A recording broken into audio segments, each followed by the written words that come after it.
From the 1011 Now streaming studio, this is 1011's Morning Pulse. Sponsored by Murray Roofing. Good morning. This is Craig Allison with your Morning Pulse for Thursday, June 12th. Our first story this morning, 12 counties in Nebraska have been designated as primary disaster areas due to the recent drought.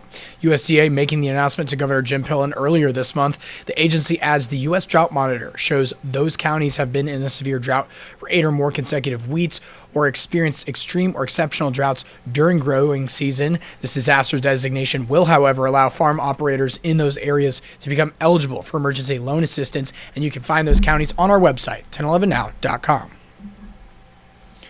Second story, a chaotic scene at Glen Valley Foods in South Omaha Tuesday, where ICE detained nearly 80 people accused of using false identities to land jobs. Officials saying a number of agents were assaulted. According to ICE, a Honduran national pulled out a weapon and began attacking officers. According to the CEO there, ICE showed up with a list of nearly 100 employees it wanted to screen.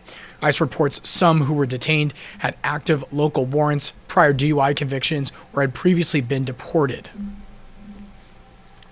And your third story, speaking of which, as policy changes and raids by U.S. Immigration and Customs Enforcement spark protests nationwide, the Center for Legal Immigration Assistance work is picking up.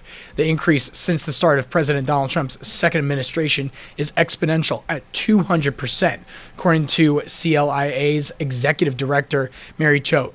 Choate explained the nonprofit doesn't have the staff to handle this volume, and to help with the spread of misinformation, CLIA and other immigrant services and groups launched a website with resources and a way to report suspected ICE activity. Fourth story, trying to predict the weather in Nebraska can be tricky, and when local radio personality Jack Mitchell made a goof in his prediction, it turned into a somewhat annual tradition. Calls it the Walk of Shame.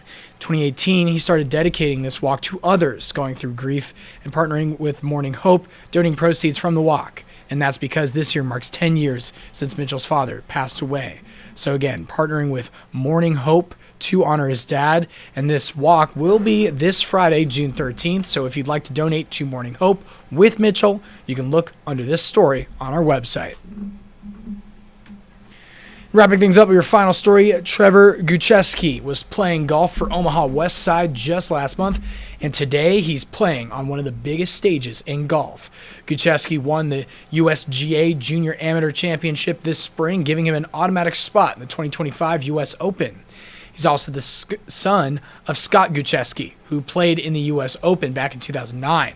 This weekend, he's just being a dad and will be there to support Trevor at Oakmont in Tuesday's practice round. Trevor played with Bryson DeChambeau, and Gutschewski already teed off this morning at 7:13 a.m., so be sure to follow him.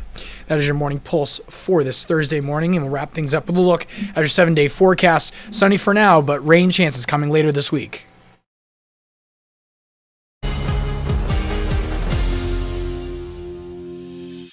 You've been listening to 1011's Morning Pulse. Watch, listen, stream on the 1011 Now app, on YouTube, or wherever you get your podcasts. Sponsored by Murray Roofing.